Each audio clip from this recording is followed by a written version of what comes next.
welcome everybody. Thank you so much for coming along today. This is the third in our webinar series for 2025 from the Housing Health and Care Programme. And today we're looking at kind of pulling it all together and kind of joint approaches to how we can deliver housing, health and care services. For anyone that doesn't know me, my name is Sean Cocking. My pronouns are they or them. And I'm a commissioning lead within the North East North Cumbria Integrated Care Board. And I'm leading on the complex care theme within the Housing, Health and Care programme. And I will do my best to steer us through the session today. Just want to cover some really quick housekeeping before we get going. If you've been in sessions like this before, this will be kind of really familiar to you. We've got loads of really interesting presentations today. There will definitely be time for questions and answers and a bit of a discussion in between each one. If you've got anything that you want to say, or if you've got a question you want to ask, please raise your hand or use the chat. We'll do our best to kind of keep an eye on that as we go through. But otherwise, if we can ask everybody to stay on mute while someone else is speaking, that would be really helpful. It would be lovely to see your smiling, happy faces, but please make your own choices about your camera. When you do speak, try not to use jargon and abbreviations, and if you do use any, kind of try and explain what those mean. We are recording the session today. You should have had a notification when you joined the meeting that we're recording it. We will make the recording and the slides available to everybody after the session through the Northern Housing Consortium member portal, but also on our Boost platform, which is accessible to everybody in the North East and North Cumbria. And we will do our absolute best to finish by 12 o'clock. Today, we recognise how busy everybody is and how precious your time is.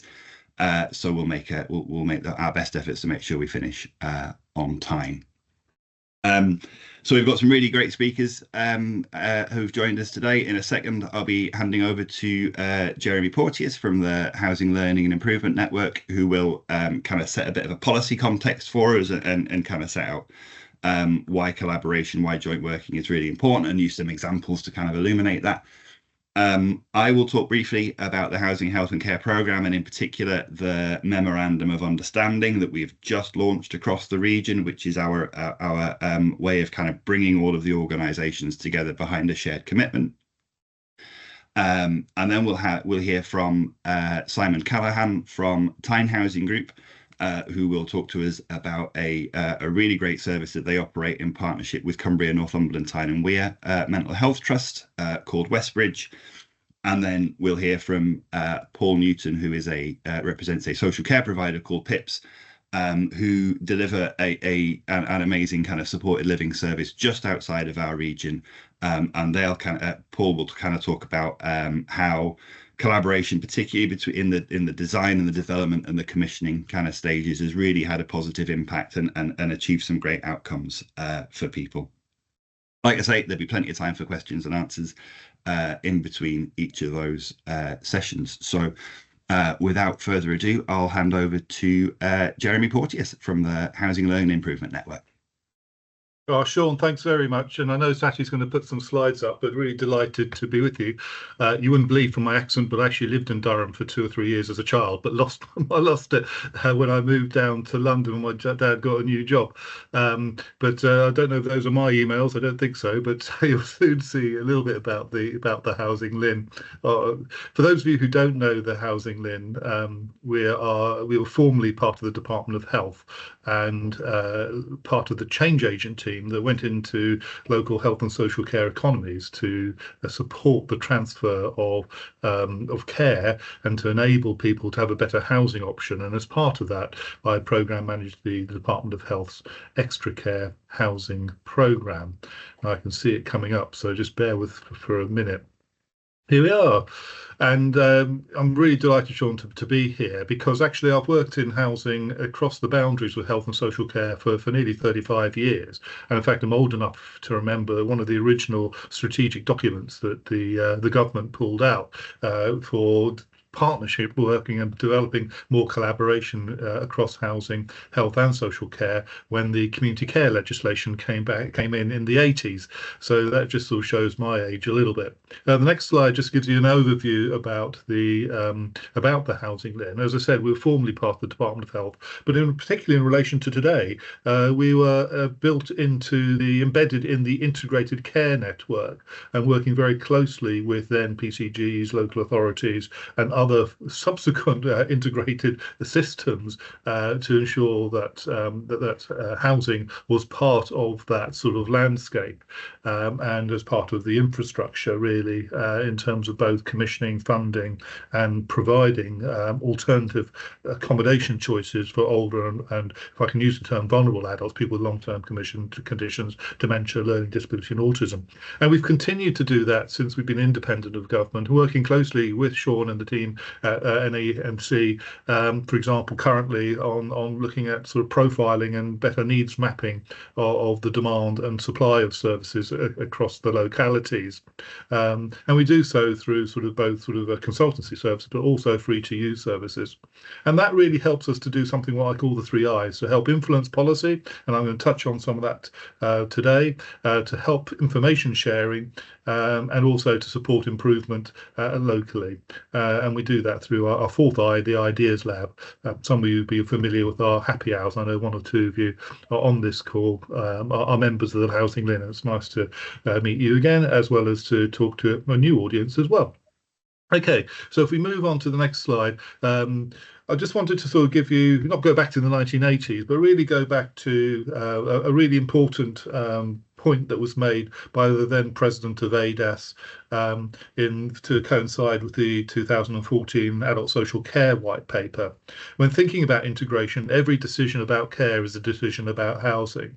And this is really, for the last 10 plus years, has really been a bedrock of thinking about what that means in terms of developing closer partnership working, building relationships, collaborative arrangements, as well as part of the new systems. And we'll see how those pan out, obviously, with future decisions around the NHS, around integrated care and integrated care partnership boards. But one of the things that being part of the integrated care network back in the day at the Department of Health was often our actions and our service deliveries were very much on a vertical integration. It was the primary to the acute, it was the social care occasionally to primary or to the acute, and housing often wasn't in this. And it's really building on Lutz's law to look at about how to create more horizontal integration, so we get a much wider span to think about holistically what the needs of people are in relation to their housing setting, but also what the impact is on the health and well-being of those individuals, delivering better outcomes. And I'll come on to the types of outcomes that the housing then was able to sort of deliver and can deliver. And we've just recently come off the Older Persons Housing Task Force, which again sort of sets out some high-level recommendations for government, and particularly through the lens of an ageing population, how to create more partnership working, how to create those inclusive, age-friendly, dementia-inclusive communities, and recognising that we need to draw on the local leadership to help develop that. And so things like the launch of the MOU is part of that. And again, MOUs were cited in the task force report as a really good lever to build in the partnership and to create the commitment at a local level in those local economies to deliver better outcomes, but also more integrated services where possible.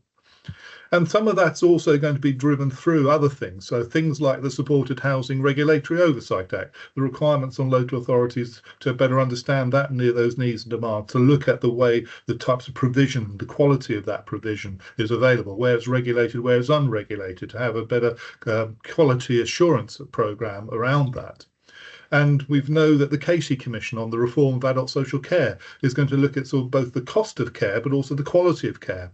And majority of care from a domiciliary care is delivered to people in their own homes. So we need to think about what those accommodation settings are. Are they adapted for care support?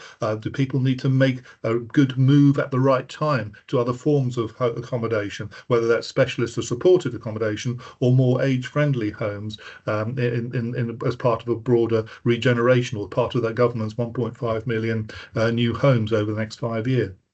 And within that, we've got the NHS 10-year plan and some of the consultative elements that you'll all be taking part in and thinking about what that shape is going to be, and how obviously the government is keen to make this as part of a central call, and have actually, in a sense, centralised that with their recent decision around the NHS England.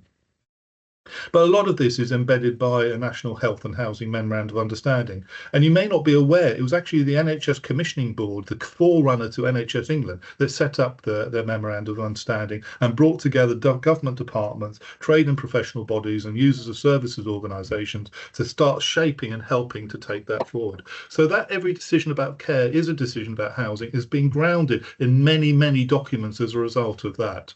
Next slide, please.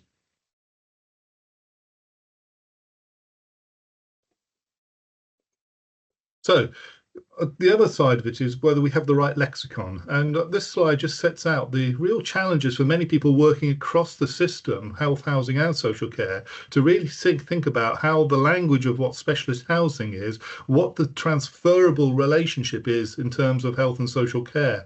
So what I've just done here is give you sort of 8 or 9 different examples of why different elements of the housing ecosystem are really relevant for health and social care. So in terms of the specialist housing at the top, it's very much about a delay and move to costly residential nursing care. The housing support element is very much a preventative. How can we support the well-being of individuals and a variety of supported housing and housing-related support services?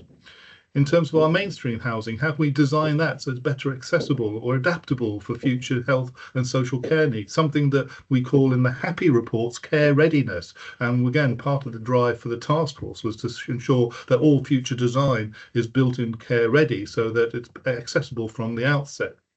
The role of your local home improvement agencies delivering those adaptations, how it links into your falls prevention strategies, local hazards, fuel poverty, the cost of living, but crucially also reducing hospital admissions and readmissions as well.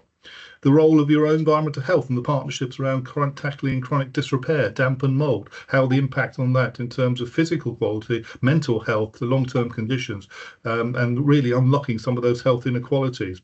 Housing equity and health equality are really importantly linked here, and that's both at an individual level but also broader and local community, whether that's part of broader renewal and regeneration or growth plans, and how that links into local health planning but also spatial plans about what those neighbourhoods are going to be like now but also in the future. So aligning that health and housing vocabulary is really important, and I think part of the work of our network and other bodies is about how to help navigate and understand what that vocabulary is. Next slide, please.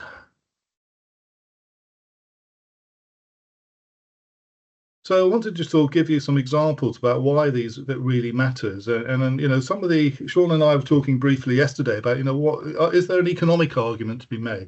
And Lynn has done some work to demonstrate the real cost savings or cost dividend to the NHS and social care if we get the housing right. And I've broken it down into sort of 3 key headings. One is about how we can support people, stopping people entering the system. So how, again, your public health colleagues looking at eating, drinking, exercises, etc. How to look at the right health care, what treatment or preventative measures there are for things like stroke recovery or falls prevention. And also, crucially, the availability of information advice, both to support self-care, but also social prescribing, and it's Social Prescribing Day this week, as well as sort of planned care as well. And then reducing that demand with acute and primary, how to look at what we call the 3 R's, recovery, reablement and recuperation. Some of you will be more familiar with intermediate care or step up, step down facilities. Housing, again, plays a crucial role in terms of supporting people in their care pathways back home, but also to prevent a move in the first place. And that's where the aids and adaptations, the accessibility, the care and support elements, so we can deliver that improved outcomes to people. And again, the wider system-based solutions as well, looking more broadly about integrated care systems where there are patches of joined up health, housing and social care. And as I said, the MOUs are a really good mechanism for that. But the ultimate thing is about how it can demonstrate that the wider determinants of health can be really tackled through housing, both by delivering better choices, but also wider issues like energy efficiency, tackling loneliness and isolation, and as I said, cost of living, fuel poverty and the like. So again, these trends are really coming forward and really starting to embed themselves, both because of necessity in terms of climate change, but also our aging population. The next slide just sort of highlights that in terms of measuring those high impact dividends. This is a piece of work that the National Housing Federation did with the LIN a few years ago, but it's also been updated as part of the LGA's work on high impact changes. Demonstrating the economic value around reducing reliance on dom care, delaying admission to residential care, preventing hospital readmission, supporting faster care, reducing care or breakdown. The list goes on. These are all measurable outcomes, but also there are cost benefits if we get it right, both in terms of the impact on the individual and their family and carers, but also professionals in terms of the workforce and creating better systems. As I said, risk stratification to identify those appropriate care interventions. I'm hoping that the next few slides will just give you those examples that Sean sort of highlighted and wanted to touch on. The first one looks at some work that was done by Derby City Council on what they called the Healthy Housing Hub, and this was evaluated by York Health Economics, and that demonstrated both the sort of the high-level sort of strategic relationships that the benefits of having something like this, right through to looking at the sort of in terms of the partnership working, but also looking at specific data and the metrics to support sort of to demonstrate reduced hospitalisation and better outcomes for individuals. So you'll see, although it's slightly blurred on my screen here, that in terms of Healthy Housing Hub, getting it right helped reduce use of A&E. It sort of looked at the number of bed days in the terms of acute. It looked at fewer hospital admissions, and these have all been sort of evaluated independently, as I said, by York Health Economics. But the critically, from a person-centred approach, is that 91% of clients were still in their own homes after 12 months, and 86.3% felt benefit in health and well-being and anxiety and confidence. So again, that importance around the assistance, the support, the availability of access to information and related support to enable people to live healthier and longer in their own homes was critical for this. Some other examples in the next slide just sort of capture sort of other work that's going around England in particular. So one of the second best memorandum of understanding after yours is the Greater Manchester Tripartite Agreement. So something they've called Better Homes, Better Neighbourhoods and Better Health. This is a programme through the Greater Manchester Health Planning and Ageing Group that's taken 5-10 years really to take forward, and GM always gets the spotlight, but this is a really great example of tripartite agreement setting out the foundations for joint working. The Local Government Association, as I mentioned, working with the National Housing Federation, developed this high impact change model, which has a case study approach to looking at the impact of health and well-being through housing. So again, if you get these slides, I've put the links into each of these documents. In the east of England, through ADAS and the ADAS East of England region, they've got a fantastic little case study report called Healthy Homes in the East of England, and 2 documents called the Top Tip Guides, one for providers about health and housing and the others for commissioners of services as well. And again, engage very much with organisations like TLAP and co-produce these case studies as well. So it's not just professionals and people like me saying it, it's actually from the people's own mouths about what in terms of what's actually happening and how it's made a significant improvement to their own accommodation. Other sort of examples include the National Housing Federation's finding a safe home after hospital, a good practice and case study guide that's only just come out in the last 4 or 5 weeks. Some work in Leicestershire, the Lightbulb Project. Again, how things like extra care housing, supported housing, being part of integration and care services at a local level. And if you really want to know about the financial benefits and something which is being used to sort of inform and help Treasury make decisions, and obviously we have a spring statement out next week and a spending review imminent. Homes England have done a really good report called Measuring the Wellbeing and Fiscal Impacts of Housing for Older People, where they look at those cost benefits and look at what both the cash releasing savings are, but also from a revenue point of view, but also thinking about what future capital needs to be spent in the system in terms of the supply side. Next slide, please.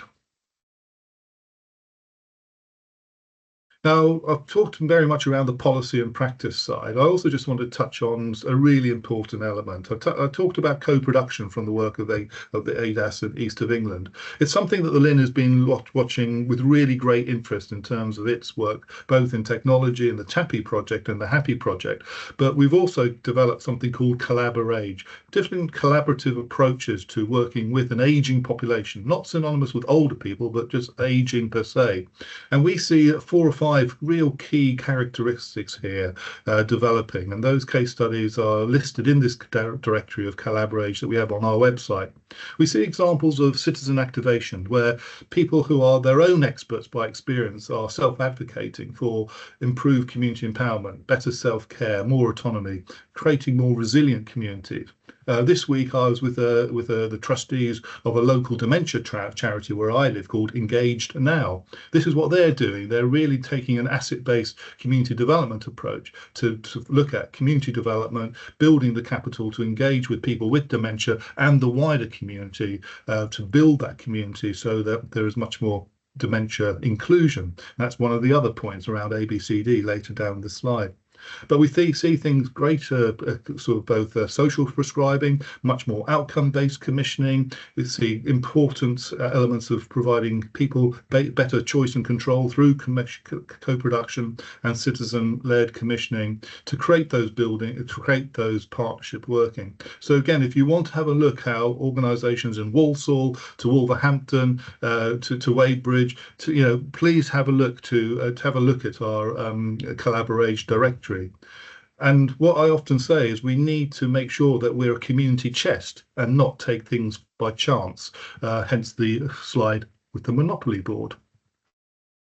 Right, the next slide, please, just really says, we also need to have a critical look at our future selves. We're a diverse community, we're a diverse population. We need to think both in terms of our sexuality, our gender, our ethnicity, our wealth, our health. We need to think about those when we're looking and planning for more integrated approaches.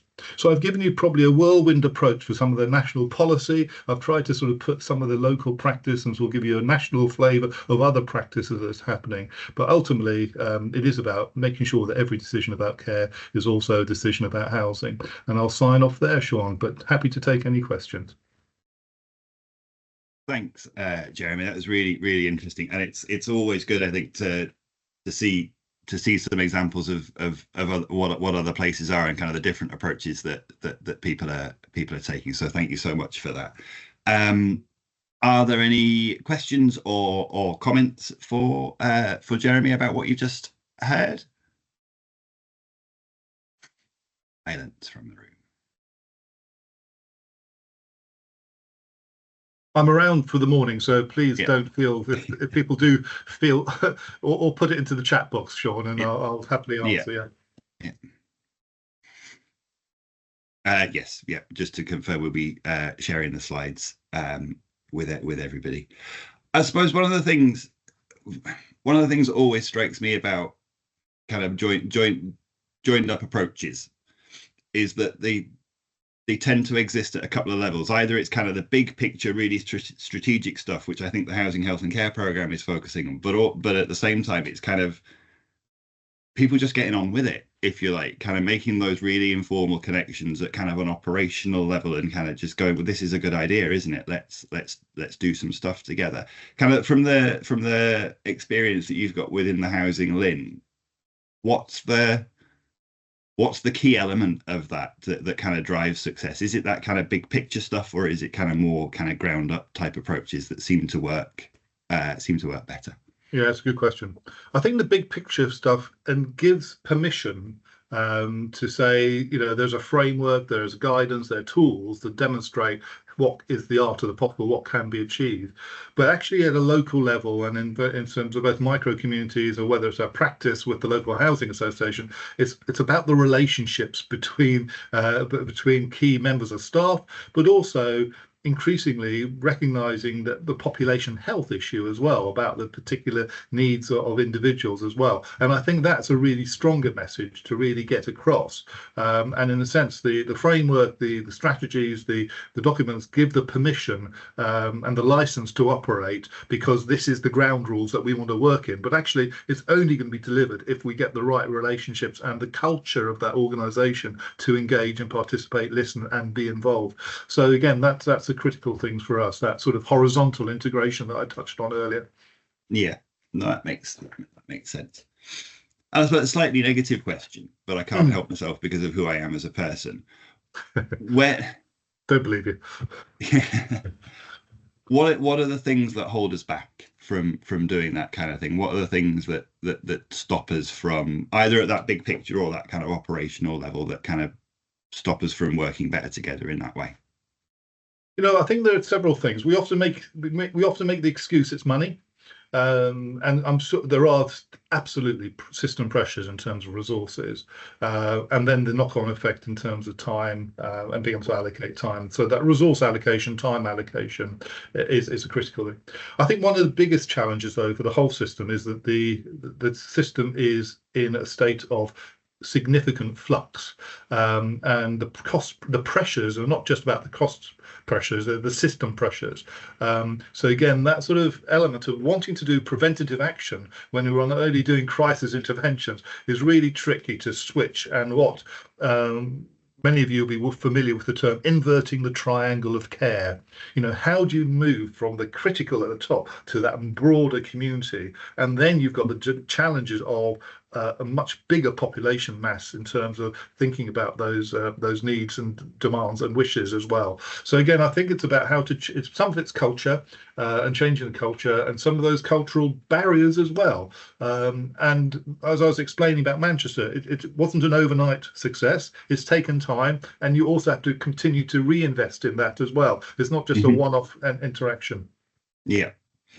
I think that really resonates with me, is that kind of difference, that challenge, tension, I suppose, between dealing with what is right in front of you and working within the system that you've got, and being able to kind of step back and go, we need to think longer term, we need to think differently, kind of, so in a couple of years' time things will look different, while you're trying to work within the system that you're dealing with at the moment. I think that's one of the things that kind of really resonates with me when we're trying to do that, particularly that bigger picture.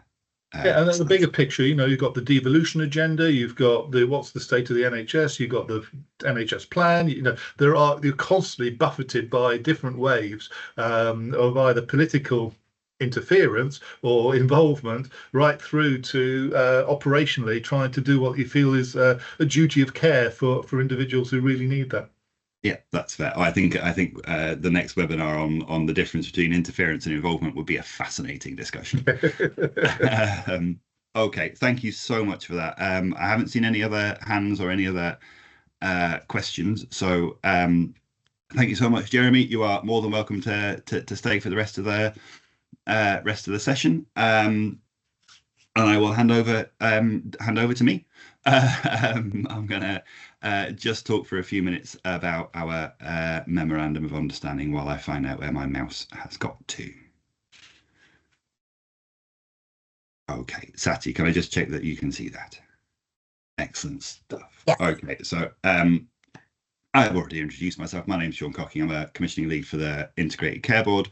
And I'm just going to talk for a few minutes about our memorandum of understanding, which we think is a really important part of that kind of big picture stuff that we've just been talking about and hearing from Jeremy about. Just as a really quick reminder, because we do it all the time, our Housing Health and Care programme arose out of a clear recognition, which I'm sure we all see, about the really significant impact of housing on people's health outcomes. It comes directly from some of the things that Jeremy was talking about in terms of the social care white paper. Every decision about care is a decision about housing. The creation of the integrated care board and its new and developing role around the kind of supporting the wider determinants of health, which include a whole range of things, not just housing. It's a collaboration, it's a partnership between 4 system conveners. You can see the brands on the screen there. So the North East Association of Directors of Adult Social Services, Northern Housing Consortium, the Technology Enabled Care Services Association, and of course the Integrated Care Board, coming together to make sure that we've got a joined up approach to how we provide housing, health and care, and how we support people to be able to say that they're healthy, that they can live the life they want to live, doing the things that are important to them as independently as possible. And that's the kind of the vision that's kind of shot through all of the work that we do within the programme. We've developed a memorandum of understanding, which is we have literally just launched it. We are, I think, going to the Association of Northeast Chief Executives this week to talk to them about it. And we think it's a really important part of the programme because it's designed to kind of create the conditions that allow us to work together over the long term, to think long term in terms of our planning and our strategy, and to think across sectors rather than just kind of within our own organisations. Sets out our collective understanding of the challenges and our commitment to working together, and it gives us a really clear framework from which we can kind of develop and improve the way that we kind of provide housing, health and care services across our region. Really clear messages in there around a shared commitment, not just joint working in terms of organisations and across sectors, but as you've heard from Jeremy as well, kind of a real focus on co-production and the voice of lived experience, and making sure that we're designing services and designing kind of the ways that we work with the people who will benefit from them. It makes a series of pledges, and I'll talk through those pledges in a second, kind of linked to our 3 programme priorities, which are addressing warm and dry homes in our rented sector, supporting older people to live independently in their own home, and supporting people who need complex care and support to live their best life outside of institutional settings. And it kind of brings the work together of the programme so far. We've been going 18 months now. And in that time, you know, we've kind of developed our baseline. We are working on our long-term market position statement and strategy for older people in complex care. We've got our kind of community of practice up and running. We've got loads of really good work looking at how we can make better use of data, how we can improve referral pathways, how we can develop quite challenging design standards and accessibility standards for older people and people who need complex care and support. And the memorandum of understanding, I suppose, is designed to bring all of that together and say, this is our priority and this is how we're going to deliver it over the next 5 years. So our high level pledge is, as you can see on the screen there, kind of working together to improve housing, health and care for our communities. We know that safe, warm and accessible homes are really important to good health and well-being, and it's through collaboration, it's through working together that we can kind of make those lasting changes that will benefit people now and kind of into the future as well. And I think that's a really important thing to emphasize, is that a lot of the work that we're doing within the Housing, Health and Care programme is about that kind of long-term plan. We're thinking on kind of 5+ years when we're thinking about the things that we're doing. So some of our commitments around complex care, making sure that we've got more high quality homes with wraparound support for people who need complex care and support. And when we talk about complex care and support, what we mean is people with learning disabilities, autistic people with serious mental health conditions, primarily people who are at the most risk of being in institutional settings and not being able to kind of live fully independent lives in the community. And there's a lot in that. So the roadmap that we've published, which is on our website, talks about kind of creating new supported living schemes. It talks about design standards. It talks about thinking differently about how we kind of commission across organisations and across sectors to support this group of people. Also looking at integrated support models so that we are better able to support people in the community, and improving pathways to make sure that we've got good access to suitable housing that isn't just focused on supported and specialist housing. Actually, that is as much about ensuring that people have access to mainstream housing, general needs housing, home ownership, all of the kind of things that your average person on the street would expect to be able to have access to. Oh, excuse me. Oh, go back a slide. Go back 2 slides. Our commitments around older people, so making sure that we're increasing housing options and making better use of technology to support older people to live independently. That's looking at the way that we develop extra care and sheltered housing and retirement housing, but also making sure that we've got really kind of stringent accessibility standards so that as much general needs housing and mainstream housing for sale or for rent have got those features in them that will allow people to age well in the place that they want to. Making sure that people who have dementia or experiencing frailty or other long-term conditions have got better choices around not just where they live, but the types of support that they get access to. And one of the really important things with it that we're hoping to commit to through this memorandum is establishing regional standards for accessibility and home adaptation. So there is a consistent approach to that across our region. Our commitments around warm and dry, identifying and reducing, the headline is identifying and reducing the number of non-decent cold and damp homes across our rented sectors. So a lot of the work that we're doing around kind of making better use of data is allowing us to kind of cross-reference our housing data with our health and social care data to see where we need to be targeting interventions. Creating a simple referral process so that no matter who is in contact with people, we're able to connect them to services to help tackle poor living conditions, and alongside that, developing toolkits for frontline workers so that we can support people who are living in kind of unhealthy housing. Away from the 3 main priorities, we know that we need to make some commitments to our workforce, so making sure that our workforce is confident in delivering joined up solutions across housing, health and care. So that is thinking about some of those toolkits that I've just mentioned, but also providing access to the TSA's virtual home, which is an assessment and learning tool which allows people to better understand kind of technology enabled care. And where we've got best practice, and there is absolutely piles of it across the region, sharing that best practice, providing training on what works on those innovative person-centered approaches, making sure that's core to our offer to our staff throughout the program. A commitment around co-production, so creating principles that mean that kind of people are meaningfully included in decision making, kind of valuing their different diverse perspectives, making sure that we have co-production approaches that work at different levels, so local, regional and national levels, making sure that we've got people with lived experience shot through all of our networks, all of our processes, all of our initiatives as far as we can, and making sure that people with that first-hand experience are actually part of the process of developing actions and developing policies across all of our work. And then finally, our commitment to collaboration. And this is our ask of organisations that are signing up to it, really kind of making sure that kind of, although the memorandum and the work will evolve over time, every organisation signing up to the memorandum kind of agrees to take ownership of actions that are within their capacity, making sure that organisations and people work together to achieve the shared goals that are in the memorandum of understanding, making sure we've got buy-in at our things like our programme board, so actually senior people kind of coming along and talking about the work that they're doing, experiencing a little bit of challenge from their partners. As well, and an ongoing kind of review and renewal process of those commitments every year.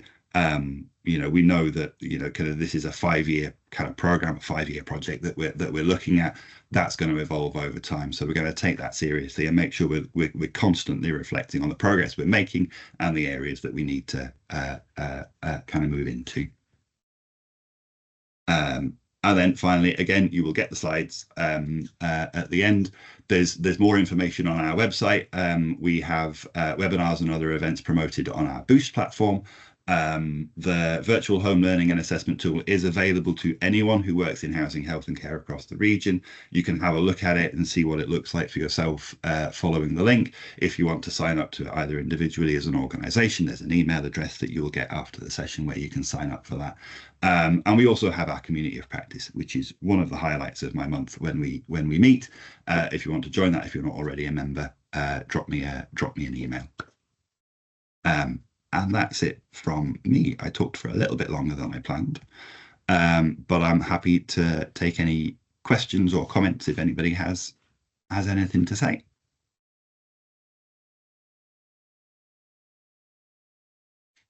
Leslie, go for it. Hello there, Sean. I mean, I'm all for the working together and the collaboration, etc., etc. But I suppose I'm querying where the funding and money and everything else is coming from. I think that's a really good question. I think we're all facing kind of significant challenges with our financial situation. I think we are trying to tap into the things that we know the different organisations need to be doing anyway. So, you know, from an integrated care board perspective, we have a really important role around the wider determinants of health. How do we kind of leverage our investment, leverage our money to move away from responding to the crisis or the issues that are in front of us to a more kind of preventative model? I think some of the stuff that we're doing, looking at the warm and dry priority, for example, making better use of data, understanding where our hotspots are, both in terms of kind of respiratory conditions, but also kind of state of housing, pooling our resources and our investment, and actually using that to attract more investment into the region through things like decarbonisation and kind of green energy and things like that, is the way that we're kind of taking it.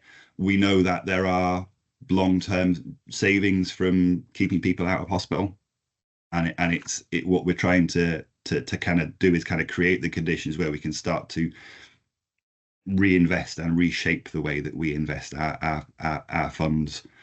We absolutely recognise that I don't think any of the organisations that are involved in the programme are going to see an increase in their funding anytime soon. So it's how do we make better use of that kind of funding that we've got available, I think. Sorry, that was a little bit rambly. Colleagues from the programme, if you've got anything you want to add to that, please do. No?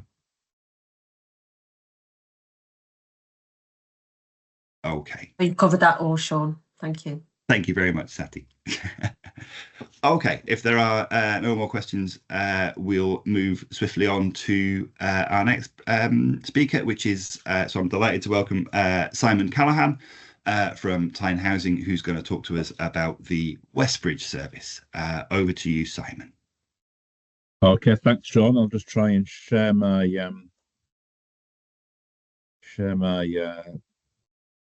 presentation if I can.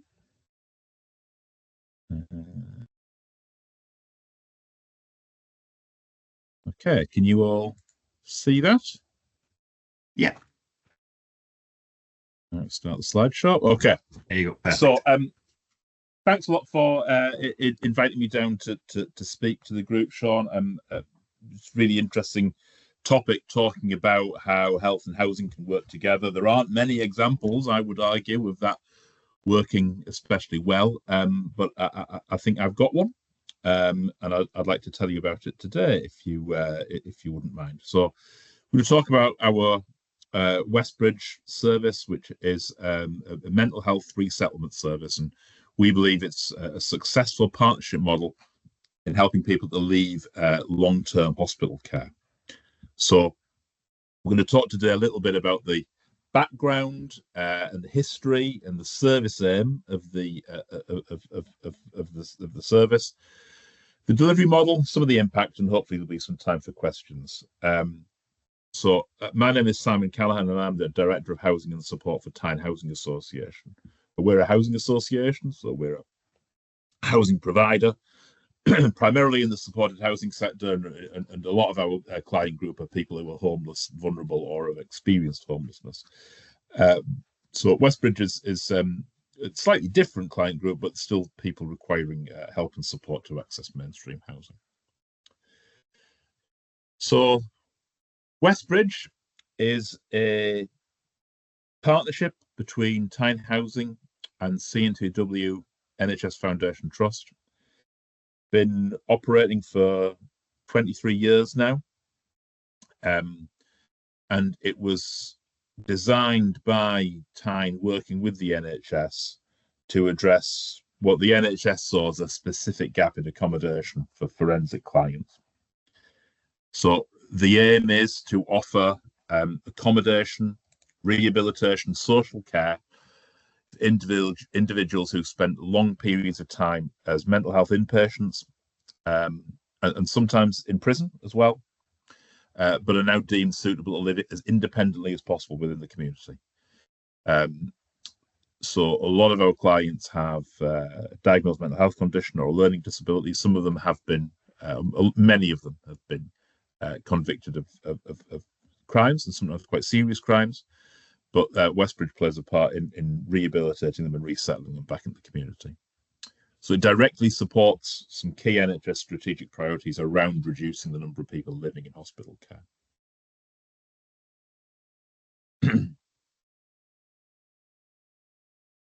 So the delivery model is it's the assessment and treatment and rehabilitation for people who are 18 plus, men and women. Although it is mostly men, but we do accept women as well. Assessed as having an identified risk of causing significant harm to self or others. So these are quite high-risk clients, high-risk patients. And as I said earlier, they've usually got a mental health illness or a learning difficulty. Westbridge itself physically is a detached house in North Shields. It's not far from the town centre in North Shields, but it's got good links to lots of amenities. It's not too far from the course. It's got good transport links. It's well embedded within the community. It's got 14 single bedrooms. 12 of those are for full-time residents, and 2 are for what we call in-reach rooms. So that is for people who come to the service. They aren't full-time residents yet, and basically their occupancy is gradually scaled up. They'll come for days, and then they'll come have 1 night a week, and then it'll be 2 nights a week, and it'll be gradually increased until such time as they're deemed ready for full discharge and moving fully into Westbridge. It's got 2 communal lounges. There's 2 kitchens, a kitchen for us to provide food for residents, but also a training kitchen for residents to make their own food and learn about cooking and independence. There's a dining area. There's a clinical space for the clinical team to use, and there's a staff office there. And one of those key features of Westbridge that makes it different is you've got a co-location of clinical and housing support services. So you've got Westbridge staff are a mix of CNTW team and a Tyne team. CNTW team providing mental health support and health support, and a Tyne team providing the support around building independence and independent living skills to help people to move on. So as I said, the key service strength is those co-location of those clinical housing teams. You can see that there, how it works. You've got a CNTW team, you've got a psychiatrist, you've got a clinical lead, 2 CPNs, an OT, social workers, assistant practitioners, and admin support, all based on site. And then you've got a Tyne team. You've got a housing manager there, 3 support workers, 6 housing workers. And there's a chef and housekeeping support there as well, because we provide a hot meal every night for the residents. And it's 24-hour service, so it's staffed 24/7. The CNTW team are on site Monday to Friday. The Tyne staff are on site all the way through. And that's 7 days a week, 365 days a year. There's always a minimum of 2 Tyne staff on site to ensure the safety of the building and residents. The teams work together very closely. They carry out joint assessments, their CCR reviews. We have formulation meetings, weekly multidisciplinary team meetings.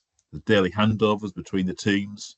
So between the CNTW and Tyne, and also between Tyne day staff and night staff and day staff the following morning. And we have joint sessions with the residents. So we work very, very closely with the residents in setting the goals that they want to achieve. And what the end result of this is, we believe, is a holistic, person-centered support for the resident. So the resident journey starts off with an in-reach and induction. So we start off by engaging with potential residents within the hospital facility that they might be in. So that progresses, as I outlined already, to in-reach day visits to Westbridge, and then overnight stays, gradually increasing in duration. There's an assessment of people's daily living skills and how they're fitting in with the local community and the wider neighbourhood. And that induction then is reviewed by both teams and the residents themselves. And if both parties, so that's the staff and the resident, feel that the move is going to be successful, then it'll be a permanent move. Once you're a resident at Westbridge, you have a bespoke support and care plan that'll be developed specifically for you. It'll be about with your input as a resident, so we don't just impose goals on people. We work with people to achieve the goals that they want. And that clinical and housing support is shared and all directed towards the same things, which is building independence and building readiness to move into more mainstream accommodation. We have lots of daily activities that residents take part in. There's a rota there, so that they're expected to help out with cooking and cleaning and domestic tasks. We run cooking courses. We do voluntary work for people. We make voluntary work available for people.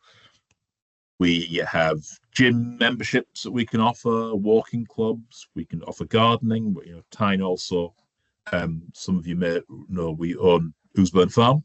So we can offer people volunteering and working opportunities down on the farm, working with the animals or working in front of house at the cafe and that sort of thing.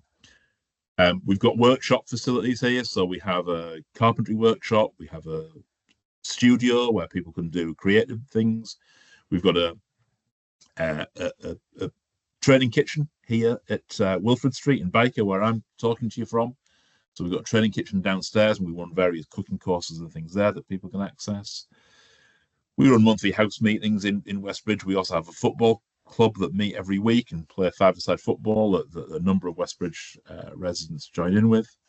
We have a cycling club, and we have an employability worker who helps work with our residents, including residents at Westbridge, to help people access training, volunteering, and indeed full-time work when we think that they're able to do it. Our average stay at Westbridge is around about 12 to 18 months. When people are ready to move on, we support their transition into a home in the community. It's based on need and appropriate accommodation being available, so we wouldn't expect someone to move into a property that wasn't appropriate with them. Staff help with bidding. We accompany people on viewings, etc. We help people with furniture, because often if you're getting a property from another social landlord, it can just be empty, no carpet. So we'll help out with that. And obviously, there's ability to, in many cases, there's an ability to access Section 117 funding for ongoing support. Tyne actually has, as I said, Tyne's a housing association. We've got housing stock of our own. And many residents from Westbridge are able to move into Tyne properties so that those links and those connections can be maintained for people going forward. Most of our properties come with support, so there's that added safety net there that the support can still be kept in place for people. So the delivery model works like this. Each resident's got a designated care coordinator from the forensic mental health team and a support worker from Tyne. Both support workers work together. So both are responsible for producing that detailed needs assessment.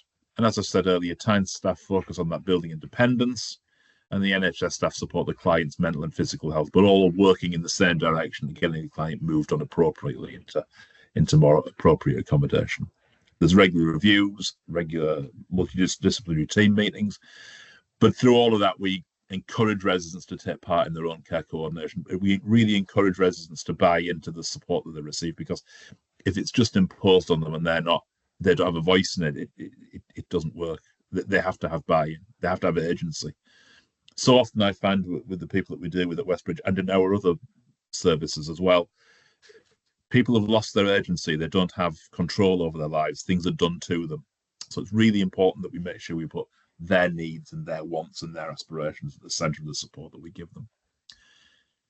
So we co-produce that support and care plan. We identify and record resident needs. We set together, we set smart targets that people can reach, so people can see achievement. We don't set unreasonable targets or targets that are years in the future. We set targets that people can achieve so they can see their own progression.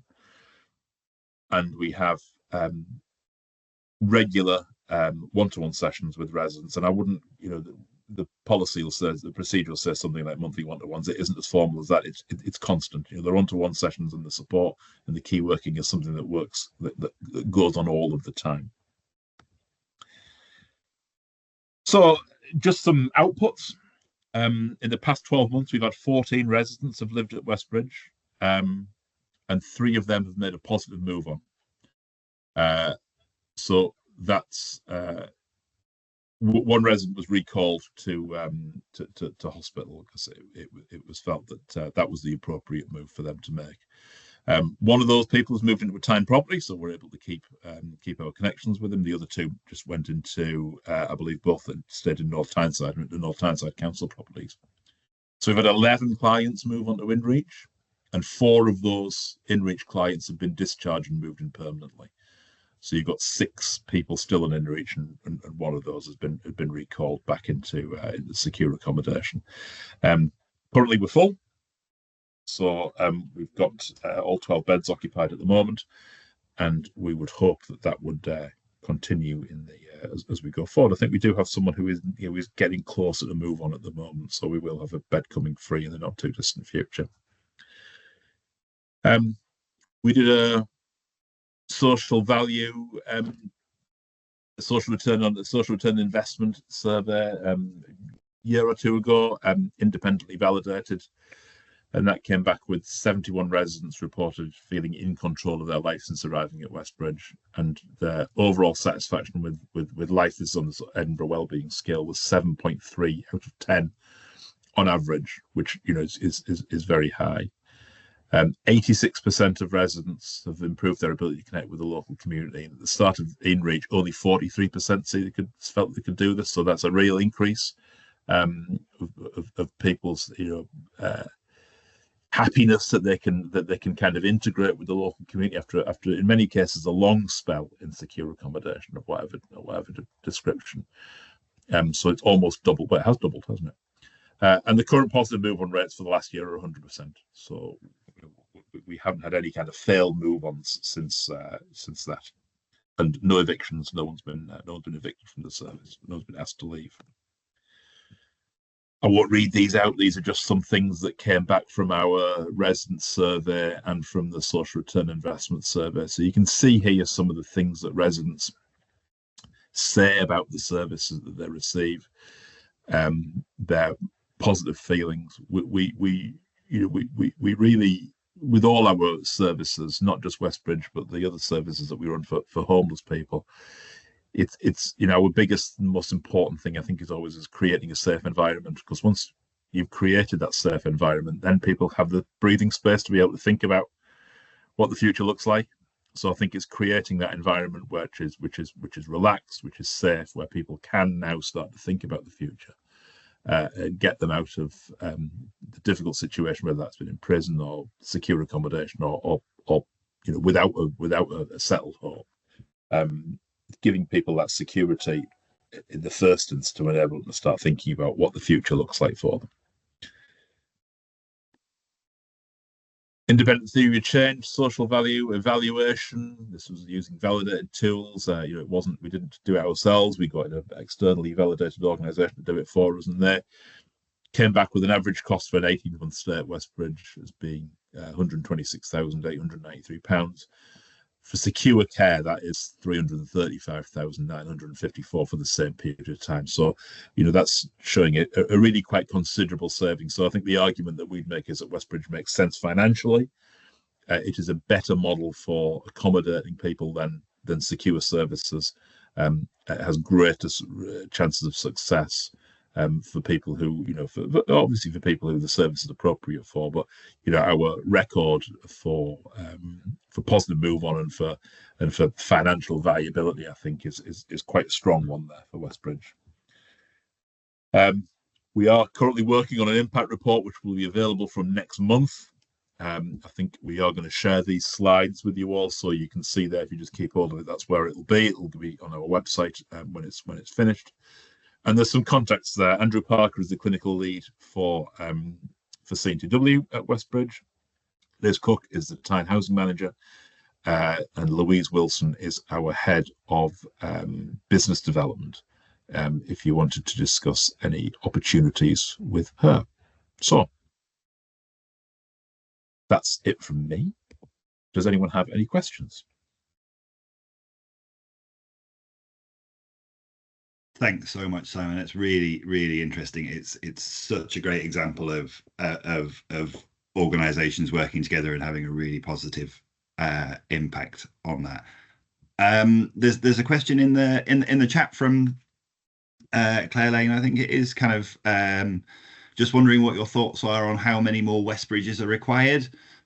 14 people, I imagine, is only a very small percentage of people who would benefit from living in accommodation like this. Well, I just wonder what your thoughts are on that.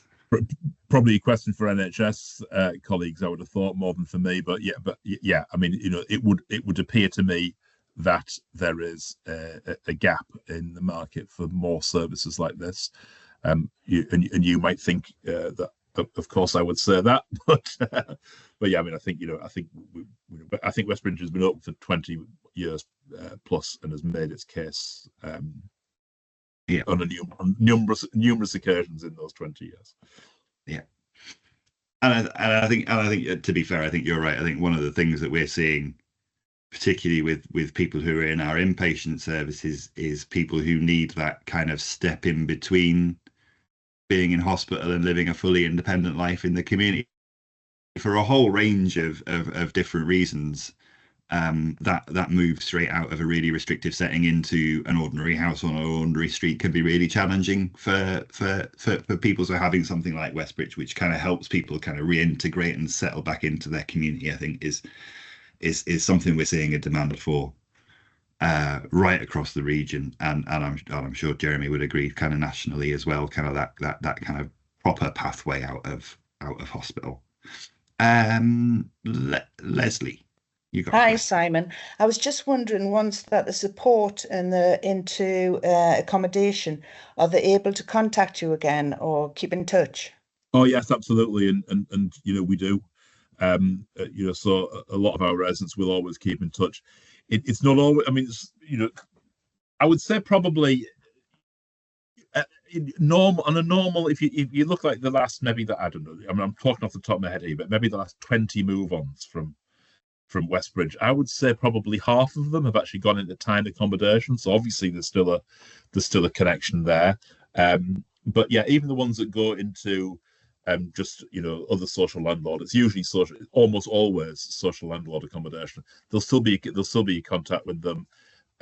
They'll still have they'll have ongoing funding through Section 117 for the most part, but there is a link. We still keep a link and we still keep in touch with them, and we still maintain contact, and they'll often maintain contact with Westbridge and come in to see how people are doing and things like that. So yes, those contacts continue. Yeah, excellent stuff. Paul, you've got a question. Go for it. Hi, Simon. I just came in at the end of your presentation. Apologies for that. Sorry.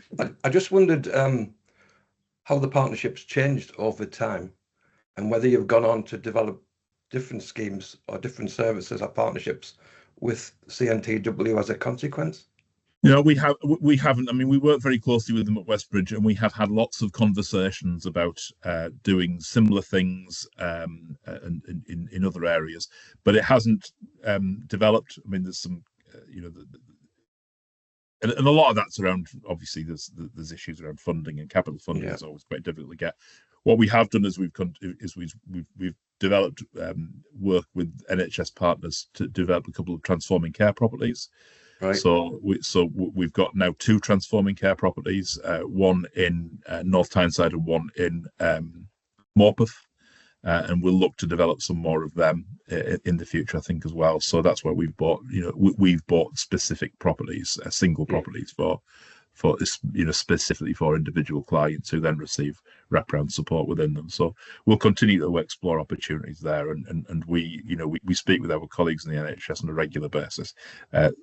My colleague who I mentioned earlier there, Louise Wilson, our head of business development, has those contacts, and those conversations are ongoing. Great, thanks, Simon. Just one more question in the chat. You mentioned about the impact report that you'll be publishing kind of in a couple of months' time. Is that going to look at kind of the wider cost savings kind of that you can achieve across different public sector services? So that kind of wider economic benefit, I suppose. Yes, I think so. I've not been involved that closely in producing that, the latest impact report, but the one that we did in 2021 did look at those sort of wider savings. And hello, Sharon, a long time no see. Sharon used to work with me in Middlesbrough many years ago. She might not remember me. I see. Okay, that's great. I can't see any more hands or any more questions in the chat, so we'll move on. If you could just stop sharing, Simon, that would be great. Thank you very much. And so thank you so much. That was really interesting. And we'll move on to our last speaker of the day. Welcome to Paul Newton from PIPS, who's going to talk to us about another great service that we have just outside of our region. Over to you, Paul. Good morning, everyone. I can't say all your faces, but I'm sure you're all enthralled. Yeah, I'm the managing director of PIPS. I'm a learning disability nurse by background. I trained at Prudhoe Hospital in 1979, just a little time ago, when there was 1,800 people living in large institutional buildings.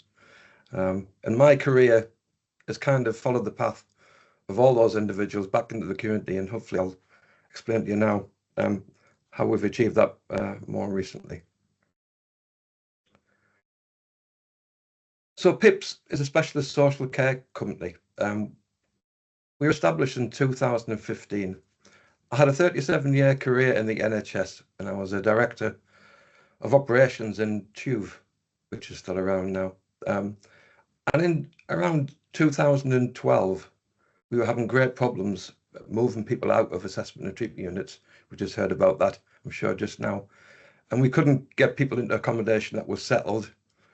People usually went to institutions, large institutions, out of area, or went to other services, failed and came back.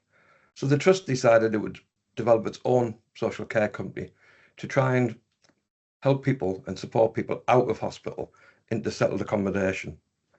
So that's the background to PIPS. We now support around 50 people in tenancies across Teesside, North Yorkshire and Durham. And we do that by working in partnership with housing associations. There's a few listed there.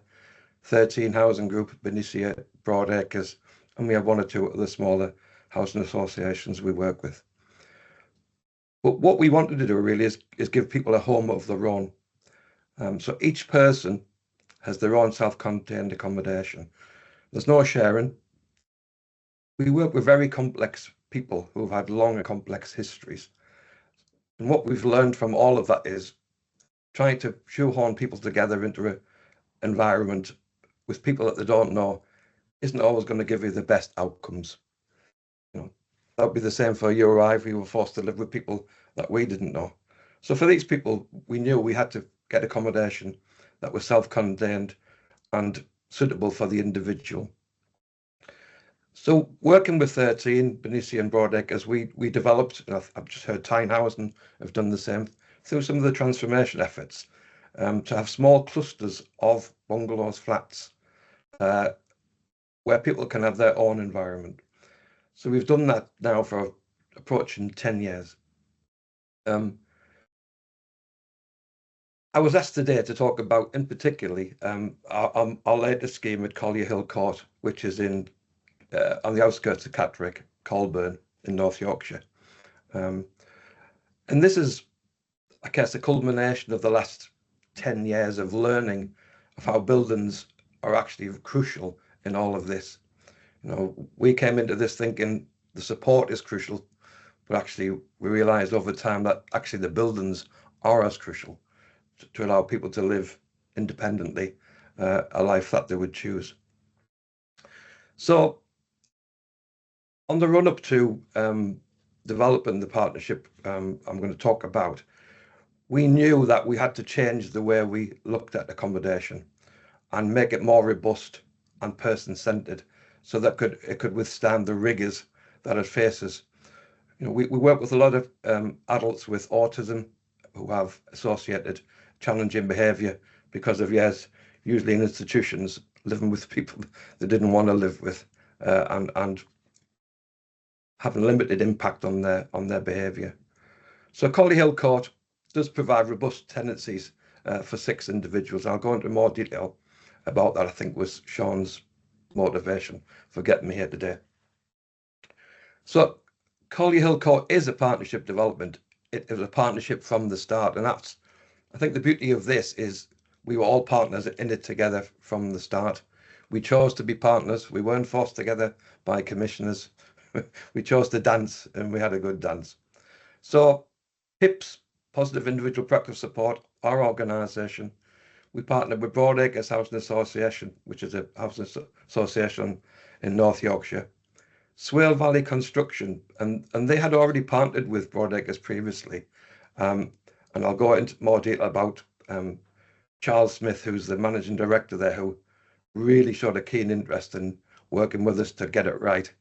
I spent the day of my life, which is a long time for me to concentrate, with Charles, going through every minute detail about how you develop a combination for this group of people. We work with the NHS England Capital team, Philippa Hughes. Some of you might know Philippa, excellent lady who probably drove this partnership to get us where we needed to be, and what indebted to her.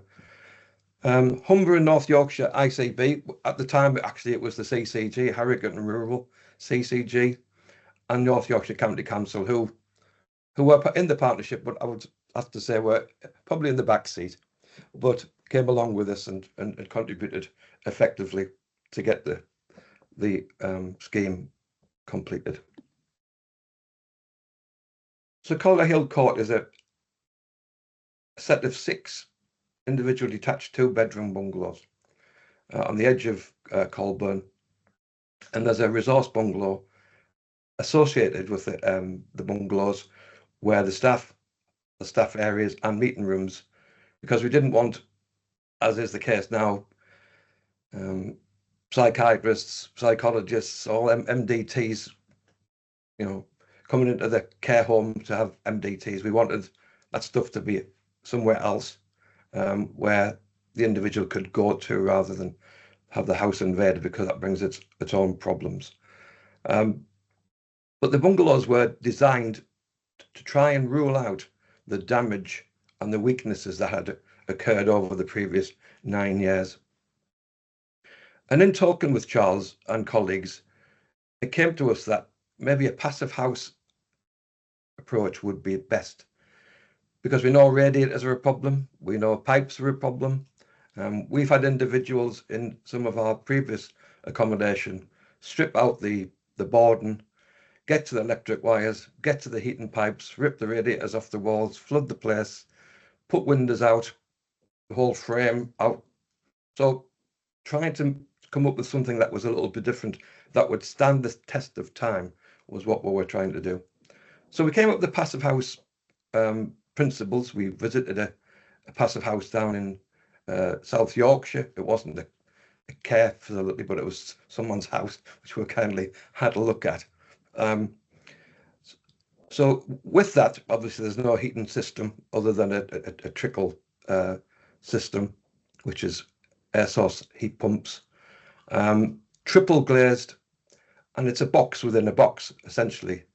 So the outside external walls isn't punctured at all, but inside there's another box which things are connected to. All the services are accessed via an external pant room. So I'll show you the plan shortly, and I'll indicate this to you. But so you can get to all the facilities, the heating facilities, the toilet facilities, the water, the connectivity around IT. Everything can be accessed by the back of the property. Obviously, we're supporting people with autism and associated issues, so they like things to be constant, quiet. So having that function, so the person doesn't have to enter their bungalow, has been a big thing for us. Very robust walls. I had a big conversation with Charles about breeze block versus hardboard. Charles come up with Habito boarding, which we said that'll never work. So Charles set it up, rigged it up. We kicked it, punched it, took a hammer to it, couldn't break it. So it stud walls inside with this Habito boarding, but obviously the studding is robust. So the gaps between the stud wall are, I think, about a foot. So it is really solid. We've got robust sanitary and kitchen facilities. The sanitary facilities in the bathroom, there's a shower, which is from a plate in the ceiling, so there's nothing to grab or pull. The toilet and the sink are attached to the wall, which the back of that is the external plant room. They're bolted through the wall. The chap from Broadacres who led the scheme for us actually sat on the sink, stood in the sink and jumped on it, and it still wouldn't come off the wall. So I think for me that was a good test.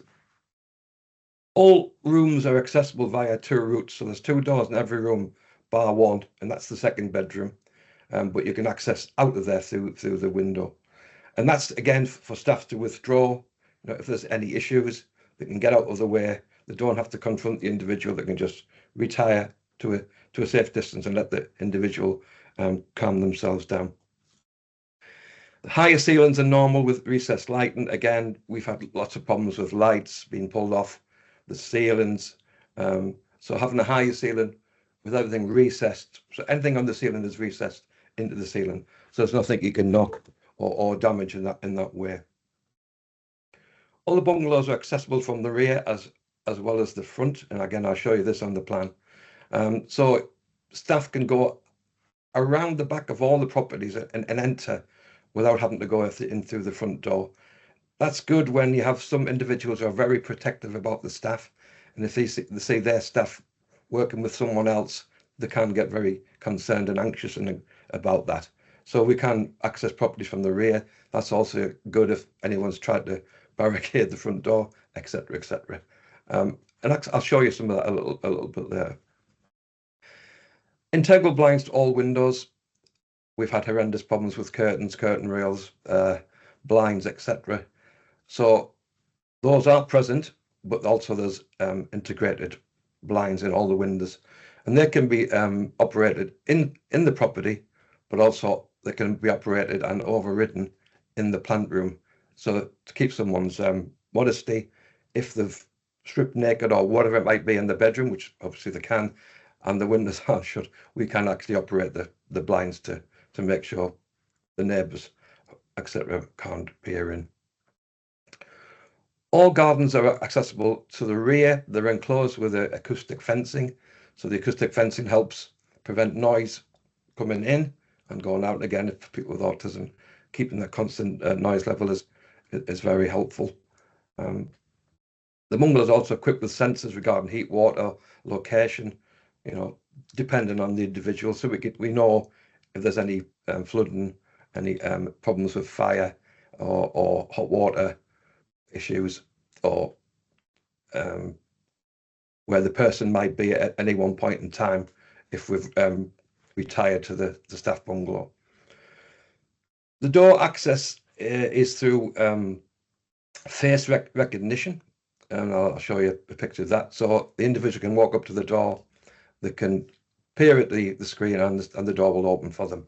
That's equal to staff if they've got permission to go in there. And all those systems around sensors, door operations, go back to a central monitoring system, so we know who's accessed which door, whether staff, individuals, whether staff have responded in a timely manner to an incident if the call goes out, who attended, how long they've been, when they've come out. So it gives us a better picture of the operations of the staff during the day, and keeps everyone safe. There's a staff attack alarm system built into that as well, when that's required, and staff respond from wherever they may be through an alarm system that they carry around. So this is the broad plan of Collier Hill Court. So The biggest thing you see there is the car park. There's a lot of staff who work at Collier Hill Court due to the needs of the individuals. So the car park is fairly large, but not large enough. But the bungalows are in an arc around the top. The bungalow next to the disabled parking is the central staff MDT meeting room facility. And you'll see on the outside there that the path that accesses the bungalows from the rear. We wanted no cars to be anywhere near the bungalows. We wanted to make that a nice, quiet, relaxing area without noise. There's a pathway system, which I'll show you in a picture a little bit later. So this is set, if anyone knows Colburn, just out the back of here, you've got the sports centre. Out the front, you've got Lidl. You've got housing all around it. So it is slap bang in the middle of housing, but actually in its own little discrete site. People who come to visit can't find it because they're looking for an institution, and all they see when they turn up is 6 bungalows that could be sheltered housing. So that's a positive to us, that it just fits in neatly. This is a little plan of the individual bungalows. That's how they look. They just, to me, they just look like your normal bungalow with 2 bedrooms. We chose 2 bedrooms for a couple of reasons. One, people need a breakout space. Some people want their family to visit and stay. Some people want to use it as a light and sound room, a sensory room, an activity room. One lad uses it as his gym. So, it's a multifaceted. And for Broadacres, in the future, if the service wasn't to continue and they were going to use the bungalows for something else, which is a possibility, a 2-bedroom bungalow is a much more attractive proposition than a 1-bedroom bungalow. You see from the plan, I'll just give you a better picture of the plan. There you go. You'll see the 2 bedrooms on the right-hand side. Bedroom 2 is predominantly used for other things. You'll see that if you look at every room, there's a 2-door system there. Lounge diner on the left, which opens out the patio doors into an enclosed rear garden. They're low maintenance gardens. We've used artificial grass, so there's no grass cutting going in there. And individuals have personalised all these spaces. I'll show you some pictures a little bit later about how they were when we finished. They're completely different now. The chap I mentioned earlier with his gym, he has an outside bar and hot tub in his garden. So he's, that's the name of the game, personalisation. All the 6 bungalows there, we don't do group activities. It's all personalised to the individual. If individuals want to meet together and have a coffee or whatever, they'll do that. But we organise people's lives, which I'll explain a little bit later, very much around them and not a group. Just your normal bungalow, really, when you look at that.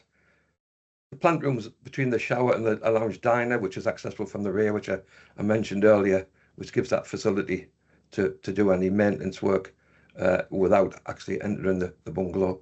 And you can see that the toilet and shower are attached to that wall, which again gives the ability to bolt those facilities through into the back and have all the water storage behind the cistern, etc., in the plant room rather than in the room, which can be damaged. So I'll talk a little bit about what we do. So PIPS whole care really is based on the model of positive behavioural support. I'm sure you'll have heard about that. So we train all staff in positive behavioural support. And I describe positive behavioural support as giving people a life that they want and choose, and it makes them happy. So that's the kind of basic story. So like me and you, if we are doing the things that we enjoy doing, we want to do, and want to do, we'll be happier than if we're doing things that we don't want to do, like giving presentations and going to meetings. So that's the basic premise of it all. So we do a lot of work understanding the history of the individual. because many of the individuals have been in hospital for a very long time, or they've had lots of breakdowns in accommodation and because of the buildings let them down, or the cares let them down. So we do a lot of work around the individual and find out from them and the people around them what they really like to do. What do you know? I'll go back to Jack, who I talked about a little bit earlier. He likes to go to his family and muck out the horses, groom them, have a ride. He likes to go to the gym. He likes to go to the pictures. He likes to go to the pub. So his life is centered around those things. We organize his life so that he does the things he wants to do when he does them. And surprise, surprise, he's gone from a situation where most of his days he was being restrained in an assessment and treatment unit to now he's living the life that he wants. He still has his anxieties, he still has his ups and downs, but actually there's nowhere near the level of challenge that he had just a year ago. So it's been an incredible story for him. So PIPS, you can see how we've come up with PIPS. We've got strong values, a positive can-do approach. We see each person as being unique, a unique individual. We're proactive in providing great support. So we actually design people's days with them to make sure they're active and doing the things they want to do, so they're not bored and wanting to do more negative things. And we give them support that enables them to grow. Like Jack there, I could talk about another girl called Emily, who's been, although a young girl, was in hospital for 2 years in a private hospital, has come out. She's a lady who, when she's anxious, she self-harms. There's been a massive reduction in that. She's taken up education again. She's trying to develop more skills and has aspirations to have a job, none of which she would have thought about probably a couple of years ago. So all staff are trained in PBS, as I say. We have PBS trainers, we have a PBS consultant who works for us, and PBS practitioners. So we give a lot of support to staff through training, but also day-to-day support to help them understand and develop the right plans for each individual we support. And they're vastly different. The plans are very, very different for each individual. And that's the way things work. We also use person-centered active support, and we train people in autism because the majority of the people we look after have autism, diagnosed or undiagnosed, and it's always a positive thing.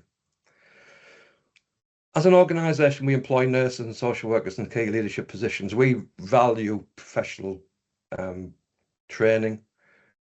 We've trained our own nurses. We've seconded them how to do that. And through their skill, we keep the show on the road. We have quite a high level of senior managers on our sites because of the complexity of the individuals. So across the 24 period, 7-day a week, there'll be senior people around to react as things emerge.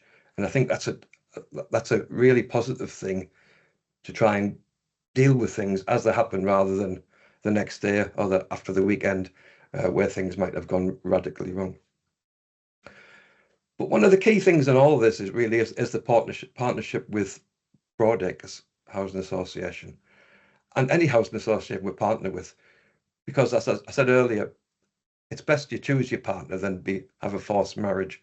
And with Broadacres from the start, there's been that very much partnership approach, coming up with standards around repairs to properties, making sure we have enough spare equipment or that we can call on.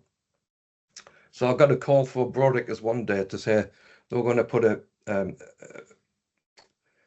a metal box.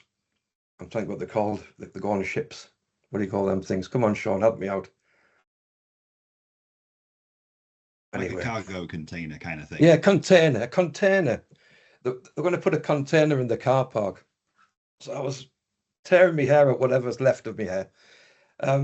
So you can't put a horrible container in the car park. So I stormed down to Collier Hill, got there, looked around, couldn't find any container. So I said, they've decided not to put the container in the car park. Oh no, it's there. And what they had done is they had boarded it with the same fencing material as the fence, so I couldn't actually see it.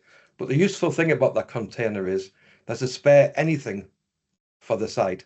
So whether that's a toilet, a sink, an oven, you know, whatever it may be, there's a spare one in the container. So if there is any damage, which touch wood, there hasn't been a great deal of damage at all, there's a fast track repair system.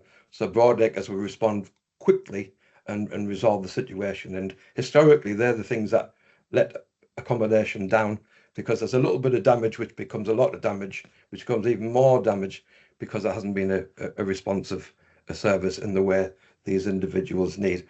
And I have to say that's been absolute boon here at Collyhill Court. We also have that with our other partners, 13 and Benicia, who respond in a much more proactive way than it would be for the kind of normal public who they would provide to.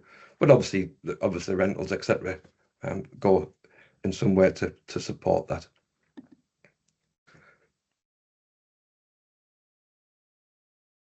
I'll maybe rush through some of the partnership stuff. So I'll just take a bit of time talking about the partnerships. When we were established in about 2015, 2016, the first thing we did was develop partners who were housing providers. That was the first thing we did. We found partners who were willing to work with us. We described our vision and those partners that came with us. And it was a time when learning disability transformation, I think Simon talked about this, was beginning to hit. CHUV and other providers, and NTW at the time, would have had lots of people with learning disabilities stuck in their treatment units. Things weren't moving on. There wasn't any alternatives to people to move on. So, we were developed. We looked for partners. We got some partners, but then that's only part of it. You need people commissioners then to come to you and work with you to actually develop something. And I think we were just at the time where things were starting to bite. I think the North East were near the bottom of the transformational league table. They were struggling down the bottom. So when things are critical, sometimes people take more risk. So I think there was more risk taken to say, well, actually, this organisation and these partners, there's an option here. Let's give this a go. So we developed quite quickly about 3 or 4 schemes in Durham and Teesside with partners using transformation monies. But just through the Trustford partnership route that happened. If we hadn't had partners, I'm sure that just would never have happened. So doing that work with partners and finding commissioners who are in a corner, I'm going to say, and needing to do something pretty quickly, I think brings change, that kind of, and then them coming on board and working with us to get the capital through NHS England, etc. Takes a team approach and all pulling together. None of us would have been able to do that in isolation, and the product wouldn't have been as good if we hadn't worked together from the start to do it. Just pushing people together at the last minute, housing and care doesn't always work. Can do, but I think it's better to have a partnership approach in the beginning. So now we have robust accommodation, and it really is robust. We've had very little damage to the bungalows at all, which I think Broadacres are very thankful of. But I think that's testament to the work and the time taken with Charles to design something which is bespoke and resolves all the issues from the past. The design helps to facilitate the safety and the security of the individual and the staff. There's a big staff team there. They can respond and support each other when things are going wrong. We've tried to support people with really complex challenges in isolated single person schemes, and we've never been able to achieve that successfully because of the out of hours issues about needing sometimes 5 staff at a point in time when there's only 2 or 3 on site. So they tend to break down. With this model, people get the opportunity to live in their own bungalow and have their own life, but there's enough people around the whole scheme to make sure people, the individuals themselves and staff, are safe. and that's worked a treat really at Collie Hill Court. Small details can make a huge difference. So going through the detail is important, getting the design right is important, but don't take your eye off the ball. And the one occasion we did here was, this was going on during COVID. So the lockdowns, we were getting problems with supply. I think we had ordered some windows from Germany. They couldn't get them out. So at the last minute, we had to change the window company. And we thought we had more or less boxed it off right. But the new solution didn't have any limiters on the windows. So when they come, it was an issue for one or two individuals who can damage windows. So we had to retrofit a solution to that, which isn't ideal. And I think, you know, that small change has caused us a little bit of a problem further down the line. Individuals with complex presentations need a bespoke solution. I talked about this earlier. It's no good having a 6-bedded challenging behaviour care home and expect all the individuals to get on and have very much person-centred care. This model allows each individual to have a lifestyle of their own without reliance on anyone else or interference from anyone else. And I think, you know, that's been a huge positive around these schemes and the schemes we've done previously. Never underestimate the power of partnerships. You know, partnerships bring solutions. And I think for this group of people, everyone needs to be working together to get the best outcome. And I think this is an example of where that's worked brilliantly. I've been involved in schemes where that hasn't been the case. And sometimes, you know, one partner's gone off and done a bit on their own and the solution hasn't been as good and you've had to retrofit a lot more. This one's been successful as far as I can see from day one. So I'm just going to show you some pictures. This is Collie Hill Court. Inside in the garden area, there's a couple of bungalows there. That's the central bungalow on the left. The car park is on the left. So there's a banked area here. And again, this is for privacy. So that banked area, there's a hedge and that hedge will grow over time. So there's a kind of secluded feel to the bungalows on the resident side. And there's similar things on the side of the bungalows to keep people feeling safe and secure and negating some noise, and also not having a lot of people that can say walking in front of the bungalow all of the time. That's another view the other way on. You might see there's a bright yellow door. All the doors are brightly coloured for recognition purposes. Where we could, we asked individuals to choose the colour of the door. There's all sorts of colours. There's pink, yellow, green. I think there's one of them orange. Here's the yellow door, and that's your facial recognition system on the wall where you can walk up. That can be overridden by a key if it malfunctions. But the other beauty about that is if staff have to get to the bungalow in an emergency, they too can just use that facial recognition. They don't have to fumble with the keys. The door will open for them. They'll get themselves in. Here's an internal view of the lounge diner. Patio doors at the end, and you see the acoustic fencing there. There's a television in the inset on that wall with a toughened glass screen that backs into the service room as well. That's a bedroom. You'll see on there there's an interesting windowsill. That windowsill is designed so you can't stand on it and kick or punch your window. The blinds are open. The plugs are a little bit higher on the wall so people can't kick them as easy. And just to the left of the window, that's how you operate the blinds, and that will bring them down inside of the glass. So that's hopefully I didn't talk too much. Usually do. Hope you took some of that in and enjoyed some of it.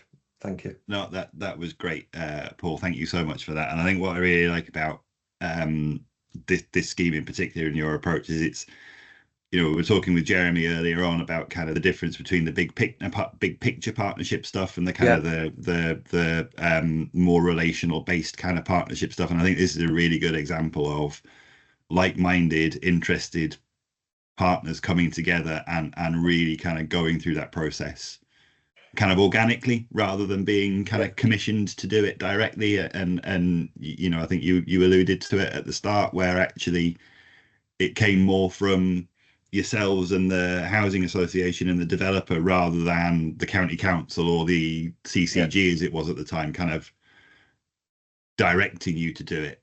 I think is what I kind of took from that. Yeah.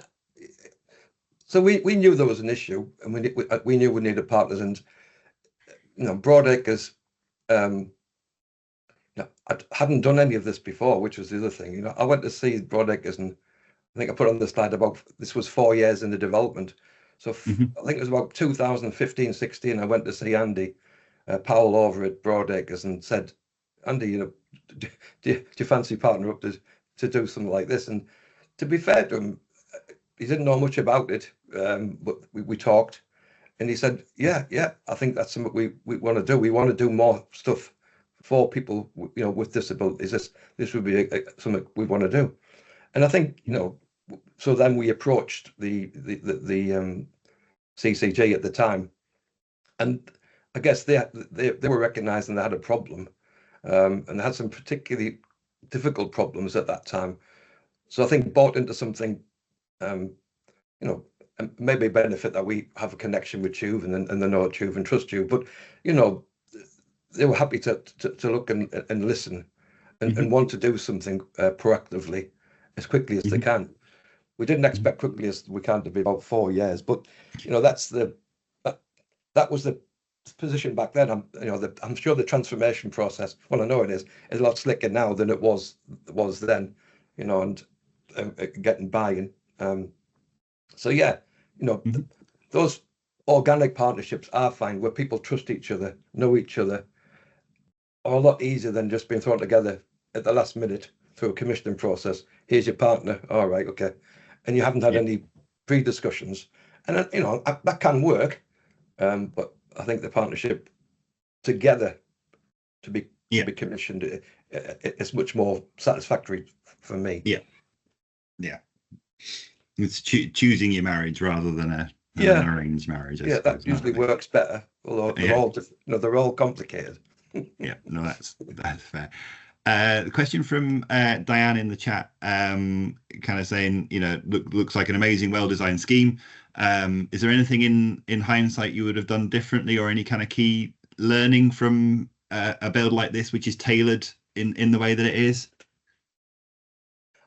I mentioned the windows. That was an issue. Parking is always an issue. You know, we look after some very complex people at Collier Hill Court, who have come out of long stays and assessment treatment units, who are supported to have hands-on support at times of stress. So we use Mabo, which needs a 5-man team. So you can imagine the number of staff who actually are there on a daily basis is greater than the car parking. You can never have enough car parking. So that's an issue. Any other big ones? I think the other one is screwing things to walls. So we didn't put any fitted wardrobes into the schemes. We wanted to allow individuals to do that. So for some people, we've retrospectively fitted wardrobes to the walls. And what we found is, if you don't do that carefully, you can weaken some area of a wall by putting too many screws. So I think one of the things I would do is go back and put some fitted wardrobes in from the start, so they're robust, and we can rely on them, that they're not going to be damaged in the same way. So I think I would do that. One of the difficulties we had through all this, and it's often the case, is these things are such a long time in development. The individuals you expect to look after at the start aren't the individuals you look after at the end. So you've got to go for an eclectic approach to the design that's going to meet a whole range of needs. If you know the individual from the start, that's a lot easier. You can design in and out stuff like fitted wardrobes. Like there's one chap who we didn't put the buttons for the integrated blinds in his bedroom or any plugs because we're told he'll just destroy them. So we did some of that, but it's easier if you know the individuals during the design phase. Yeah, I hope that's answered the question. Yeah, and I think that's again, I think that's probably a whole other webinar about kind of design standards, because I think the specification of those bungalows is so high that I can imagine that there aren't many people that you say, actually, no, we couldn't, like in terms of the environment, there aren't many people that you couldn't support in that environment or need to do lots of adaptations to be able to do that. No, I think, the learning from the 10 years got us to a position where we knew, that the previous 10 years are littered with disasters around walls, which I mentioned. A combination has to be robust. You have to be able to rely on it. And when you can do that, all you're thinking about then is how you're supporting the individual. The worries about buildings have disappeared, really. So, yeah, I mean, if I was to do it again, it wouldn't be much different. It would, I think probably less bungalows, maybe, given the size of the staff team sometimes. Yeah. But obviously they wanted to maximise the benefits, because essentially this was the first scheme of its type in North Yorkshire. North Yorkshire, unfortunately, exported a lot of people, probably still do. Many organisations do. So this was the first real attempt at doing this complex supported living in North Yorkshire, and I think the ICB are really pleased with the outcome and what's happening for the individuals who are living there. Because you mentioned, is there anyone you think you couldn't support? Well, no. Our team have had experience of working in assessment treatment units. We've done that through our careers. We work closely with assessment treatment units. Unless people require seclusion, which I don't think anyone should ever, everything else can be managed, in an environment like this. Because the environment really you can forget about the environment now. It's about the hands-on support of the individual, which is a fantastic place to be, considering some of the issues we've had previously. So yeah, I mean, our aspirations to do more of this. What I didn't say was that kind of pragmatic approach has kind of become less frequent, and it's more about tenders and processes. And we really love doing it this way because it gets the best results.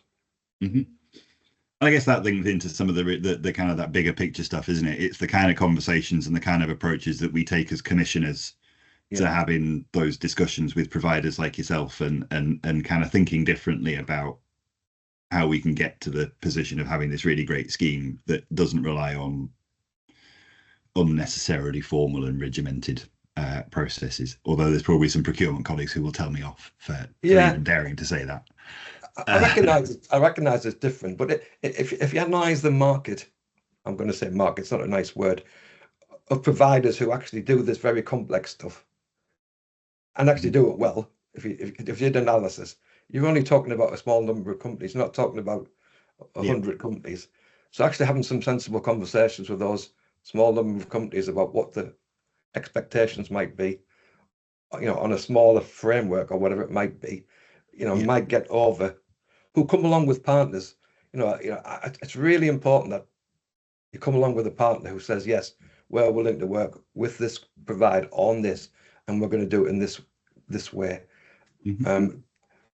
Inviting partners to come forward with products, I think, would be a better way to get to where you need to be faster than we currently are.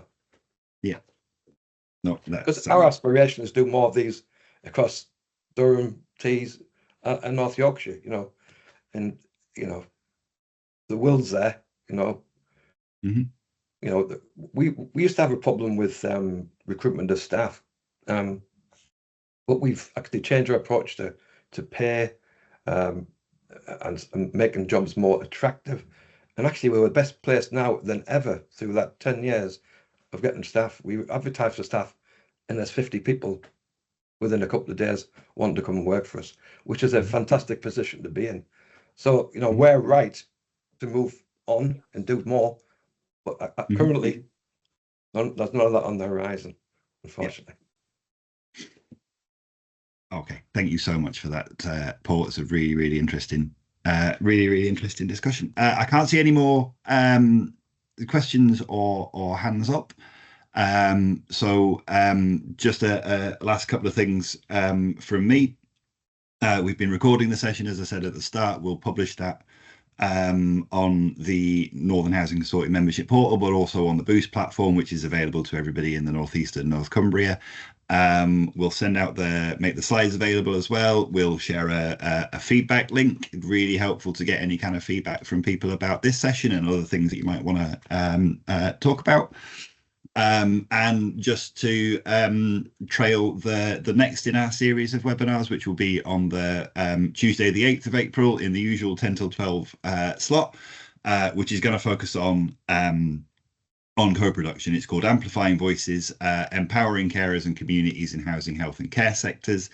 And it's going to talk about kind of all the different ways that we are able to kind of amplify voices of people who draw on care and support, including unpaid carers, and how we working together with people with lived experience means we create more innovative services, we increase choice, and we really kind of understand the people that we're that we're supporting.